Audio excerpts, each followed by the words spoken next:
검찰청이 그동안에 국민적인 지탄의 대상이 되고 그 일부 정치검사들의 행태에 의해서 조직의 명예가 지금 땅에 떨어지고 망가져가고 있고, 특히 그 많은 부분들이 직무수행 과정에서 벌어지고 있는, 본인들이 향응과 접대를 받거나 결정 과정에서 이상한 짓을 하면서 사건 결정 결과를 왜곡하거나 이런 일들을 계속 하고 있는데도 불구하고 감사원은 지금 방치한단 말입니다.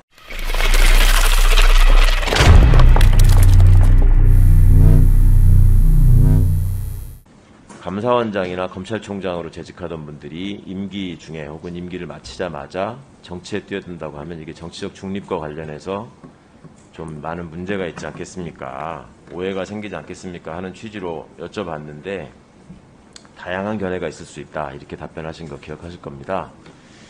어떻습니까? 권한대행님 입장에서 보실 때 어떤 다양한 견해가 가능합니까? 그냥 넘기지 마시고 말씀을 하십시오. 다양한 견해를 여쭤보는 거니까 어떤 다양한 견해가 있다고 하시던가요? 그날 지나가고 나서 우리 총장님이나 권한대행님한테는 적어도 그런 다양한 견해에 대한 본인의 소회를 좀 말씀하셨을까 싶어서 말씀드립니다. 제가 특별히 따로 말씀을 들은 바는 없습니다. 네. 근데 감사원이 가지고 있는 그런 막중한 역할, 이런 거를 생각을 할 때 굉장히 다양한 그런 우려와 또 의견이 있을 수 있을 거라는 것을 저도 동의합니다.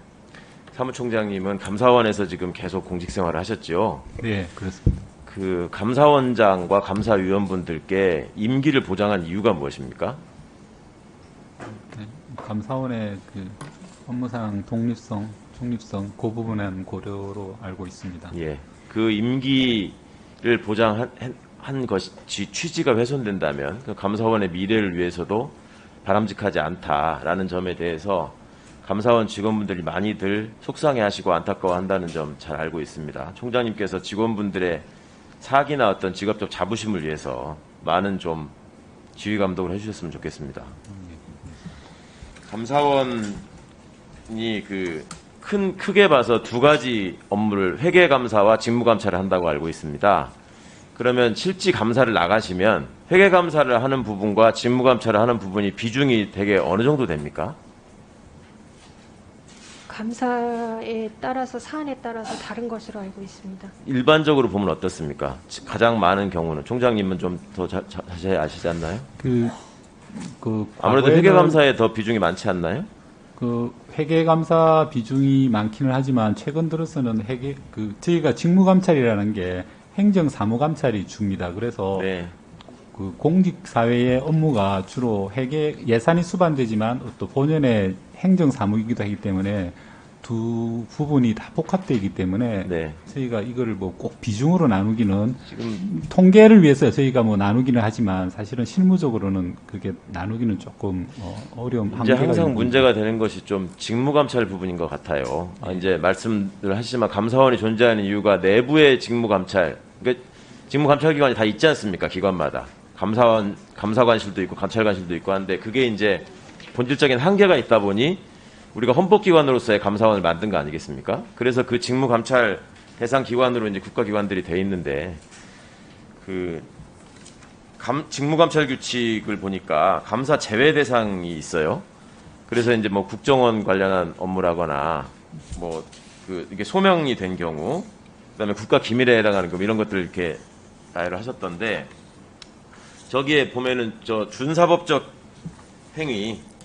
행위가 지금 제외되어 있는데 이 준사법적 행위는 어떤 거를 정확히 의미하는 겁니까, 대행님? 제가 이야기로는 수사나 그 재판에 관련된 사안은 저희가 제외하는 것으로 알고 있습니다. 수사에 관한 사항은 전부 다 제외하는 겁니까? 수사의 절차라던가 과정에 있어서의 위반이나 이런 것들은 해당이 되는 것으로 저는 알고 물론입니다. 있습니다. 자, 다음 차트 한번 보시겠습니다. 이 감사 실시 현황을 보면은요, 소위 말하는 권력기관이라고 하는 지금 국정원, 국세청, 경찰청, 검찰청 이 숫자 한번 보십시오. 현저하게 차이가 나죠. 국정원의 경우는 원장이 얼마큼 소명했는지 또 국가기밀의 수준이 어느 정도인지에 따라서 한번 이해할 부분이 있을 것 같습니다. 검찰청 보십시오. 2018년에 검찰청이 감사원 감사에 사각지대에 있었다라는 지적이 있고 내부 개혁위원회에서도 이게 이렇게 되면 안 된다라는 권고가 있어서 감사를 실시하셨어요. 그래서 지적사항이 많이 나왔죠. 사상 처음 한 거였죠, 2018년이. 그러고 나서 왜 안 하시는 거예요? 저희가 감사 순기에 따라서 2020년에 감사를 진행하고 2021년 8월에 시행한 것으로 알고 국세청, 있습니다. 경찰청은 이 업무의 중요성이나 민원의 심각성이나 이런 것들을 볼 때 매년 이렇게 하고 매년 이렇게 많은 처분 현황들이 나오는데 검찰청이 그동안에 국민적인 지탄의 대상이 되고 그 일부 정치검사들의 행태에 의해서 조직의 명예가 지금 땅에 떨어지고 망가져가고 있고 특히 그 많은 부분들이 직무수행 과정에서 벌어지고 있는 본인들이 향응과 접대를 받거나 결정 과정에서 이상한 짓을 하면서 사건 결정 결과를 왜곡하거나 이런 일들을 계속 하고 있는데도 불구하고 감사원은 지금 방치한단 말입니다. 다음 차트 한번 보십시오. 경찰은 비슷한 사안에 있어서 감사원이 추상과 같은 감사를 합니다. 지적을 합니다. 근데 도대체 더 큰 수사, 더 사회적 영향을 미치는 수사에 대한 일부만 더 주십시오. 네. 권한을 아직도 보유하고 있는 검찰청에 대해서는 왜 이렇게 하시는 거죠? 납득할 만한 설명을 좀 해주십시오.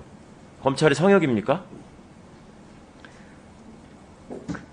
그렇게 의도적으로 저희가 검찰청에 대한 감사를 적게 하거나 회피하거나 그런 것은 아니라고 저는 알고 있습니다. 아니 결과를 보십시오. 왜 이게 그렇게 보이지 않습니까? 네, 위원님 말씀하신 것처럼 2018년부터 최초로 검찰청과 국정원에 대한 감사를 저희가 시작을 했고 그 감사의 어떤 방법이나 또는 친밀성 이런 것들을 개선하려고 지속적으로 노력하고 검사의 있습니다. 직무상 범죄나 직무행위의 일탈 과정이 직무감찰의 대상인 건 맞습니까? 네, 맞습니다. 맞습니까? 네, 앞으로 적극적으로 권한을 행사해 주시기 바랍니다. 네, 알겠습니다. 예, 이상입니다.